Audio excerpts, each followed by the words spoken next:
بسم اللہ الرحمن الرحیم والصلاة والسلام علی سیدنا محمد وعلی آلہ وصحبہ اجمعین۔ صدر جلسہ جناب مولانا جلال الدین عمری صاحب اور اسٹیج پہ بیٹھے ہوئے تمام عمائدین اور بزرگ اور میرے بھائیوں اور بہنوں، سب سے پہلے میں مسلمان طلبہ کی اس اہم بلکہ سب سے اہم تنظیم جو ہمارے ملک میں ہے SIO، اس کو مبارکباد دینا چاہتا ہوں کہ وہ ہمارے موجودہ ڈسکورس کو بہت کافی آگے بڑھا رہی ہے۔ اب تک ہم لوگ اپنی کانفرنسز، اپنے سمپوزیمز،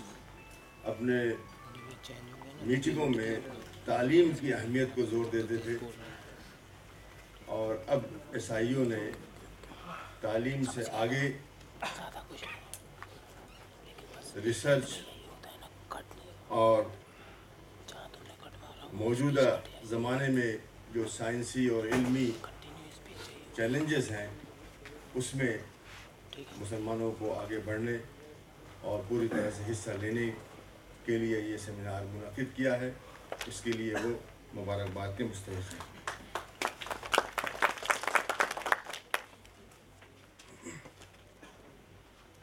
مجھ سے کہا گیا تھا کہ میرے پاس صرف 3-4 منٹ ہیں، اس لیے میں نے بہت ہی مختصر تحریر تیار کی ہے، میں اس کو پڑھ دیتا ہوں۔ اور اس کا مقصد کسی کی دل شکنی نہیں ہے، بلکہ دل کھول کر کے ان حالات اور ان اسباب کے اوپر نظر ڈالنا ہے جس میں ہم اس وقت گرفتار ہیں اور جس کی وجہ سے ہم تمام قوموں کے اس وقت پیچھے ہیں، جبکہ ہم کو تمام قوموں کا امام ہونا چاہیے تھا۔ کسی انگریز مفکر نے کہا ہے کہ میرا ملک اس وقت تک خیریت سے ہے جب تک اس میں ایسے لوگ ہوں گے جو اپنے خوابوں اور آئیڈیاز کے لیے سب کچھ لٹانے کے لیے تیار ہوں گے۔ کوئی صحرا گردی کر رہا ہوگا تو کوئی ایورسٹ کی چوٹی پر چڑھنے کی تگودو میں ہوگا، اور کوئی کسی آئیڈیا کو ثابت کرنے کے لیے لیبارٹری اور لائبریری میں دن رات ایک کیے ہوگا۔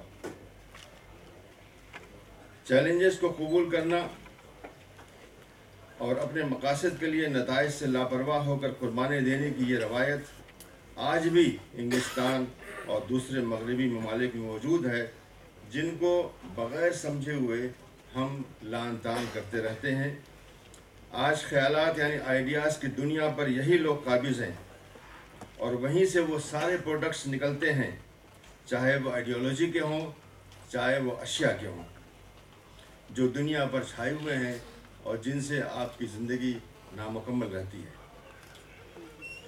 ایسے ہی لوگوں میں سے مغرب میں کوئی ایپل،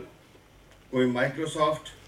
اور کوئی فلپ کارٹ جیسی کمپنیاں بناتا ہے، جن میں سے ہر ایک کی سالانہ آمدنی آج بہت سے ملکوں کے بجٹ سے زیادہ ہے۔ ہمارے یہاں ایسے خواب کیوں نہیں دیکھے جاتے؟ اس کے برعکس ہماری دوسری ریت ہے، ہم کسی جوخم میں پڑنا نہیں چاہتے، ہم کوئی قربانی دینا نہیں چاہتے، ہم ایسی ملازمتوں اور انویسٹمنٹ کی تلاش میں رہتے ہیں جس کے ذریعے ہم بغیر محنت کے آرام سے جی سکیں۔ ایک زمانہ تھا اس ملک میں سب کو ڈاکٹر، پھر سب کو انجینئر، اور اب سب کو کمپیوٹر انجینئر بننا ہے، صرف اس لیے کہ ان پیشوں میں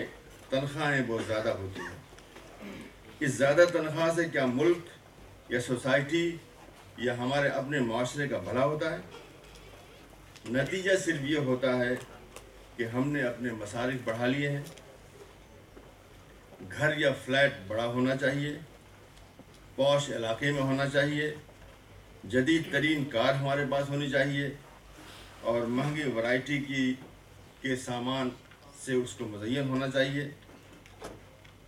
اور اولاد ہماری مہنگے اسکولوں میں جائے تاکہ وہ بھی باپ کے نقش قدم پر چل کر ایک آرام دہ جاب حاصل کر سکے۔